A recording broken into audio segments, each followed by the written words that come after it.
안녕하세요. 벌써 네 번째 만나게 됐는데요. 오늘은 사회적 소수자의 인권에 대해서 이야기하도록 하겠습니다. 여러분, 사회적 소수자 얘기 많이 들었죠? 소수자 하면 여성, 장애인, 성소수자 혹은 이주민 이렇게 얘기하는데요. 소수자 중에 왜 여성이 들어가? 이렇게 생각하시는 분 많을 것 같아요. 소수자는 수가 적어서 소수자 아니야? 라고 얘기하는데 그렇지 않습니다. 그냥 소수자가 아니라 사회적이라는 말이 붙기 때문입니다. 수적으로 적다는 의미가 아니라 사회 내 정치적, 사회적, 경제적, 문화적 권력이나 자원이 적다. 그래서 차별받기 쉬운 조건에 있는 집단이다라는 의미에서 사회적 소수자입니다. 줄여서 그냥 소수자 얘기하는 거죠. 마찬가지로 사회적 약자 개념도 그런데요. 그 사람은 원래 힘이 없어. 이런 의미로 여성이나 장애인이나 이주노동자를 얘기하는 게 아니라 권력이 적게 배분됐다. 자원이 적게 배분되었다라는 의미입니다. 그래서 사회적 약자라는 개념도 권력 배분에 있어서 어떤 위치에 처해 있느냐의 문제지 그 사람이 속성상 약한 사람이야 이런 의미는 아닙니다. 사회복지학에서 얘기하는 흔히 취약계층, 정부 정책에서 얘기하는 취약계층과는 다른 의미라는 거, 권력과 자원의 배분이 불평등한 위치에 있다 이런 의미인 거고요. 그래서 여성, 장애인, 이주민, 청소년, 성소수자 또는 유색인, 우리나라 사람들은 대부분 유색인이 사회 구성원의 다수죠. 그리고 탈북민, 난민 혹은 HIV/AIDS 감염인 등이 사회적 소수자입니다. 그러면 사회적 소수자는 원래 만들어진 것이냐, 원래부터 아까 권력이나 자원이 적었었던 것이냐, 그거는 그 개인의 문제가 아니라 사회적 구조가 어떻게 됐냐의 문제라는 겁니다.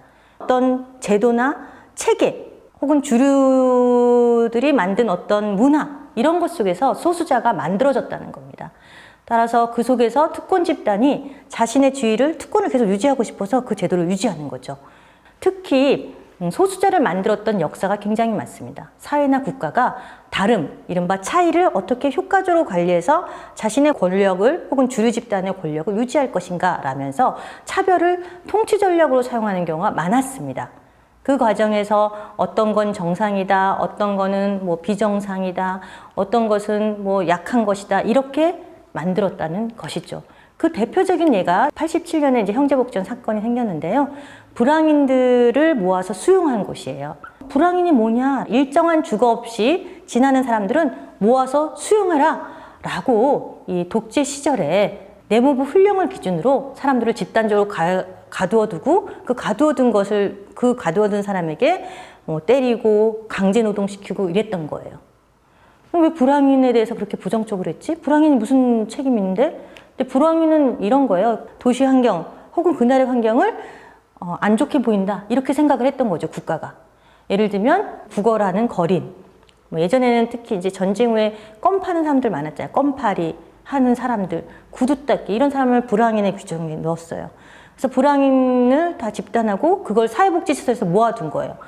근데 여기에 그친 게 아니라 다 모아두기 위해서 사회복지시설에서 1인당 한 사람당 돈을 이제 줄 수 있는 거예요. 복지시설은 돈 받으려고 아무나 불황인이 아닌 사람까지 잠시 공원에서 잤던 사람들, 청소년들, 엄마 찾아갔다가 길을 잃어버린 학생들, 이런 사람들 다 데려간 거예요. 이렇게 차별의 대상이 되는 거죠. 그것만이 아닙니다. 이미 일제 식민지 시기에 한생병 환자들을 격리했죠. 나병 환자라고 하죠. 소록도에 모아뒀어요. 이 사람들 보기 안 좋고 전염시킨다. 병을 치료할 계획을 세운 게 아니라 모아뒀어요. 그래서 나병 환자에 대한 차별과 낙인이 심했었습니다. 이런 식으로 차별의 대상을 만드는 건 제도회에서 만들기도 합니다. 나치 시대의 유대인 학살이 그렇죠. 유대인은 해를 끼치는 존재다. 게르만 민족이 가장 훌륭한 존재고 그래야지 유럽의 발전과 세계 발전에 기여한다. 이런 식의 것들을 만든 거예요. 그 대표적인 법이 독일 누른베르크 법이죠. 학살의 법적도 됩니다. 여러분, 나치시대 학살은 합법적으로 일어났습니다. 법을 그렇게 만든 거예요. 인종차별과 학살이라는 것이 합법적으로 이루어졌다는 거 너무나 끔찍하지 않습니까? 그래서 차별은 자연적으로 만들어진 것이 아니다. 그 사회의 관행과 그 사회의 주류 혹은 권력 집단이 어떤 식으로 권력을 유지하려고 하느냐에 따라서 달라질 수도 있다. 차별을 없애는 것도 국가와 시민사회의 노력으로, 사회 구성의 노력으로 가능하다는 것입니다. 그런데 그러기 위해서는 우리가 주류 집단에서 배웠던 잘못된 편견과 관념, 이런 것을 깨트리는 것이 굉장히 중요합니다. 요즘은 이제 사회교과서에 그렇게까지는 안 실리겠지만 제가 다닐 때만 해도 신대륙의 발견 이렇게 얘기했어요. 아니 발견이라니요. 누구의 입장입니까?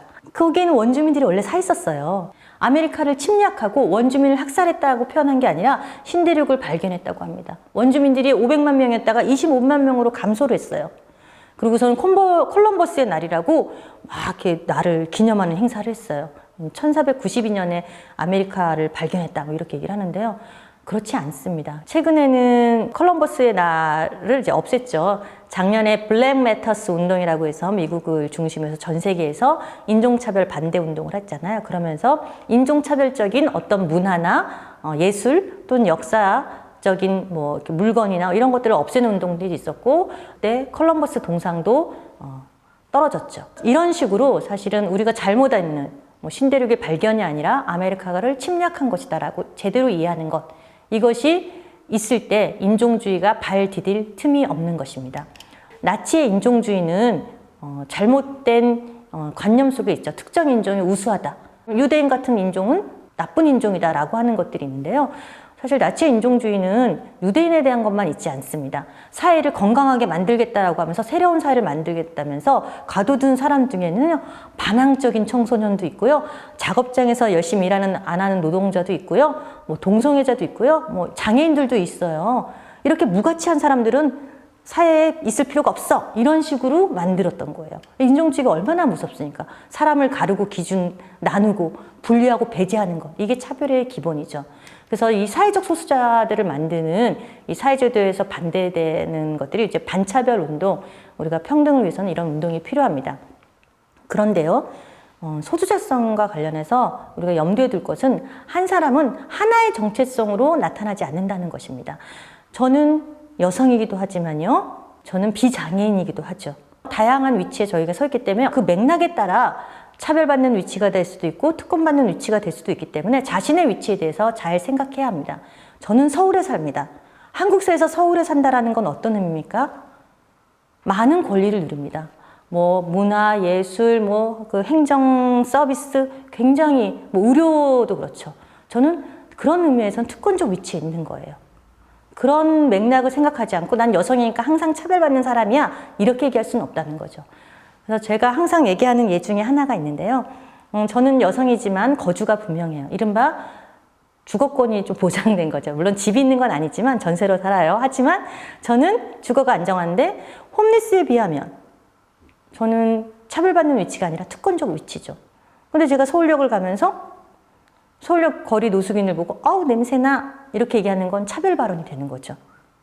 왜 거리 노숙인에는 냄새가 날 수 있습니까? 씻을 곳이 없어요. 옷을 갈아입을 여건도 안 돼요. 근데 냄새가 난다고 하는 건 차별 발언이 될 수 있는 거죠. 하지만 어떤 한 남성 노숙인이 새벽에 혼자 가는데 막 달려들어서 오 이렇게 하고 온 적이 있어요. 되게 무서웠어요. 그 사람은 장난일지 모르지만 저는 무서웠습니다. 이게 뭐냐면 성별 권력 관계에서는 한국 사회에서 남성 중심 사회예요. 저는 차별받는 위치에 있는 거죠.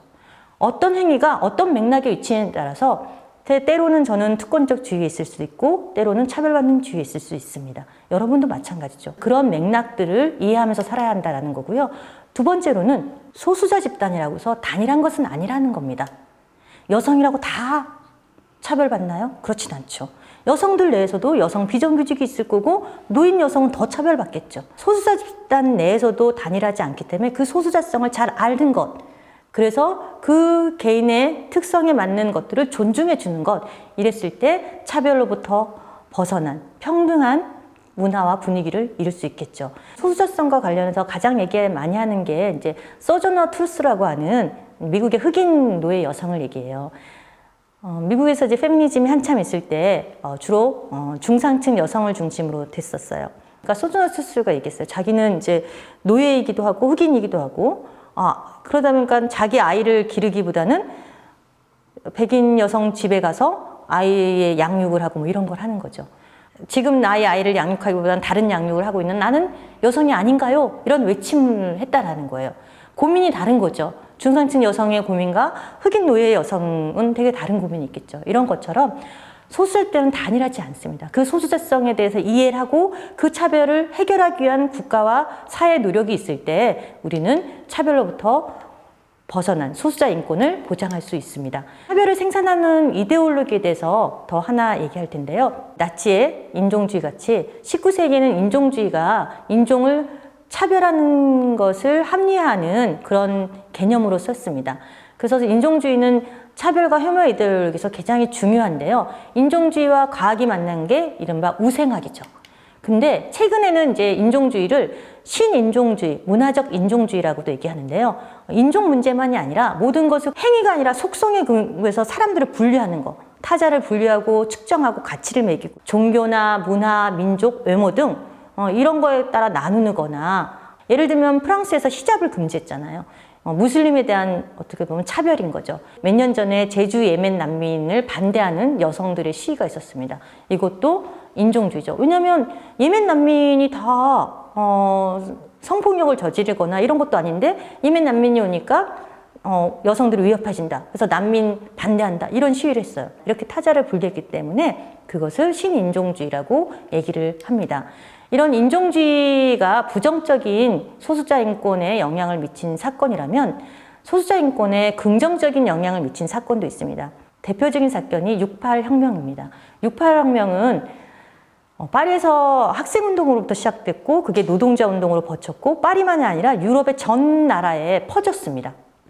특히 6.8 혁명의 핵심 구호 중에 하나가 이런 거였어요. 모든 금지를 금지하라. 국가 권력에 대한 반대 운동이었거든요. 예를 들면 흑인 민권 운동, 흑인들의 시민권 쟁취 운동이 있었고요. 그 당시에 이 평화 운동, 반전 운동이 굉장히 컸습니다. 뭐 생태 운동, 페미니즘 운동, 그 다음에 성소수자 운동까지 해서 권위에 대한 반대하는 투쟁을 했고 정체성의 정치라고 해서 각각의 정체성, 뭐 성소수자의 정체성, 여성의 정체성, 흑인의 정체성 이거에 따른 권리를 보장해라. 불가능한 것을 꿈꾸자. 뭐 이런 운동들을 했기 때문에 소수자 인권에 굉장히 큰 영향을 미쳤고 다른 것은 다르게, 같은 것은 같게 라고 하는 반차별의 원칙, 평등의 원칙에도 영향을 미쳤습니다. 그래서 작년에 국가인권위에 조사했던 거에 따르면 코로나19를 계기로 사람들이 차별에 대한 생각이 굉장히 높아졌다고 합니다. 예전에는 나는 4년제 대학 나왔고 남성이고 어느 정도 정규직이니까 나는 차별받을 일이 없어 라고 생각했던 사람도 코로나에 감염되니까 사람들이 나를 멀리하더라는 거예요. 그런 걸 경험하면서 나도 차별을 받을 수 있구나. 차별은 나쁜 거구나. 이런 걸 경험했습니다. 그래서 코로나 시대의 소수자 인권에 있어서 차별 감수성이 큰 영향을 미쳤고 내가 차별받을 수 있다는 그 감각이 타인을 차별해서는 안 된다. 타인을 존중해야 한다는 감각으로 이어질 수 있도록 여러분도 소수자 인권에 관심을 가져주시길 바랍니다. 사회적 소수자의 인권 보장을 위해서는 국가의 노력이 필요하다고 했잖아요. 그래서 차별을 금지하기 위한 법들이 있습니다. 한국에도 있죠. 지금 인종차별금지법, 장애인차별금지법, 연령차별금지법 등이 있습니다. 하지만 이렇게 차별의 사유나 차별의 대상이 많은데 계속 개별차별금지법을 늘릴 수는 없잖아요. 그래서 포괄적 차별금지법을 만들자라고 하는 운동이 2007년부터 계속되고 있는데 아직까지 한국에는 포괄적 차별금지법이 없습니다. 이런 포괄적 차별금지법이 생기면 평등한 자원 배분, 그리고 평등한 기회 제공, 그걸 통한 소수자 보호가 가능합니다. 그래서 기회의 평등만이 아니라 결과의 평등을 위해서 노력하기 위해서는 국가가 그런 법제도를 만드는 것으로부터 사회적 소수자의 인권 보장이 가능하지 않을까 싶습니다. 이런 운동에 여러분도 함께 해주시면 고맙겠습니다. 이것으로 4강을 마치도록 하겠습니다. 감사합니다.